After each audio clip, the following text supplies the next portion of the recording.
Hi നമസ്കാരം, ഷൈലാസ് കിച്ചണിലേക്ക് എല്ലാവർക്കും സ്വാഗതം. ഇപ്പോഴത്തെ ട്രെൻഡിങ് പൂവായ കാറ്റ്സ് ക്ലോ പ്ലാന്റാണ് ഞാൻ വാങ്ങിച്ചിരിക്കുന്നത് കേട്ടോ. ഇത് ആമസോണിൽ നിന്നും വാങ്ങിയതാണ് കേട്ടോ. ഇവരുടെ പാക്കിംഗ് ഒക്കെ നല്ല സൂപ്പറാണ് കേട്ടോ. ഞാൻ നേരത്തെ മണിമുല്ലയും വാങ്ങിച്ചത് നല്ല അടിപൊളി പാക്കിംഗ് ആയിട്ട് ഒരു ഇല പോലും വാടാതെയാണ് കേട്ടോ നമുക്ക് കിട്ടിയത്. അതുപോലെ തന്നെയാണ് നമുക്കിതും കിട്ടിയത് കേട്ടോ. കണ്ടോ, നല്ല അടിപൊളി പാക്കിംഗ് ആണ് കേട്ടോ. ഇതിനകത്തൊരു പ്ലാസ്റ്റിക്കിൻ്റെ ഒരു ചെടിച്ചട്ടി പോലത്തെ ഒക്കെ ഉണ്ട് കേട്ടോ ഇതിനകത്ത്. ഇത് 148 രൂപയായിരുന്നു കേട്ടോ ഞാൻ വാങ്ങിയ പ്ലാന്റ്. ചെറുതാണ്. ഇത് വലുതായി ഒക്കെ വന്നു കഴിയുമ്പോൾ പൂവ് ഉണ്ടെങ്കിൽ നമുക്ക് കാണാം, അല്ലെങ്കിൽ നമ്മളുണ്ടെങ്കിൽ പൂവൊക്കെ കാണാം. അത്രേ എനിക്ക് പറയാനുള്ളൂ. പക്ഷേ എല്ലായിടത്തും ഈ പൂവിൻ്റെ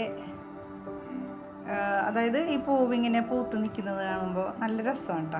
അപ്പോൾ അത് കണ്ടിട്ടാണ് ഞാൻ ഈ പ്ലാന്റ് വാങ്ങിച്ചത്. അപ്പം നേരത്തെ ഞാനൊരു ഓൺലൈനിൽ നിന്ന് ഒരു പ്ലാന്റ് വാങ്ങിച്ചിട്ടേ, ഇതിൻ്റെ അല്ല വേറൊരു പ്ലാന്റ് വാങ്ങിച്ചിട്ട് കരിഞ്ഞിട്ടൊക്കെയാണ് കേട്ടോ നമുക്കിവിടെ കിട്ടിയത്. അതെനിക്ക് അത്രയ്ക്ക് അങ്ങോട്ട് ഇഷ്ടപ്പെട്ടില്ല. കാരണം നമ്മുടെ വീട്ടിൽ കൊണ്ടുവന്നപ്പോൾ കരിഞ്ഞിരിക്കുന്നു. പക്ഷേ ആമസോണിൽ നിന്ന് വാങ്ങിച്ചിട്ട് എനിക്ക് നല്ല ഇതായിട്ടാണ് കേട്ടോ എനിക്ക് കിട്ടിയത്. അപ്പോൾ ചെടിച്ചട്ടിയിൽ, ഒരു വലിയ ചെടിച്ചട്ടിയിലാണ് കേട്ടോ നമ്മളിത് നടുന്നത്. കാര്യം എന്താണെന്നോ, നമുക്കിവിടെ വെള്ളപ്പൊക്കമൊക്കെ വരുമ്പോഴത്തേക്ക് വെള്ളം കയറിയാലോ എന്ന് കരുതിയാണ് ഇങ്ങനെ നടുന്നത്. ചെടിച്ചട്ടി ആകുമ്പോൾ നമുക്ക് പൊക്കിയൊക്കെ വെക്കാമല്ലോ. അപ്പോൾ കോഴിക്കാഷ്ടമൊക്കെ ഇട്ട് മണ്ണിനകത്ത് ഇട്ടിട്ടാണ് ഇത് നടുന്നത് കേട്ടോ. അങ്ങനെ ചെടി നട്ടു. കാറ്റ്സ് ക്ലോ പ്ലാന്റ് എന്ന് പറയാനായിട്ട് ഇത്തിരി ബുദ്ധിമുട്ടാണെങ്കിലും പറഞ്ഞൊപ്പിച്ചല്ലേ പറ്റൂ. അങ്ങനെ നമ്മളിത് നട്ടോ. പിന്നെ നമ്മുടെ വീട്ടിൽ ചെയ്ത കുറച്ച് കൊത്തുപണികൾ.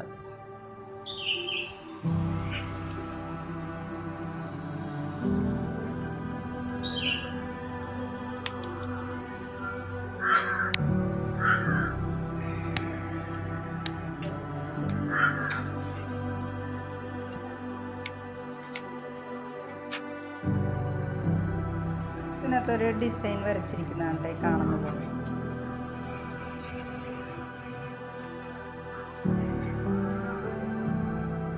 ചെറിയ ടേബിൾ പോലത്തെ, അതായത് സ്റ്റൂൾ പോലത്തെ ഇതിലാണ് കേട്ടോ ഡിസൈൻ ചെയ്തിരിക്കുന്നതാണ് കേട്ടോ ഇത്. ഇപ്പോൾ ഒന്ന് കാണിക്കാമെന്ന് വിചാരിച്ച് കാണിച്ചെന്നേ ഉള്ളൂ കേട്ടോ. എന്നെ ഇത്രയും വരെ സബ്സ്ക്രൈബ് ചെയ്ത് വിജയിപ്പിച്ച എല്ലാവർക്കും 1000 നന്ദി ഞാൻ അർപ്പിക്കുന്നു. അപ്പോൾ ഇനി അടുത്ത വീഡിയോയുമായിട്ട് വരുന്നത് വരെ എല്ലാവർക്കും നന്ദി, നമസ്കാരം.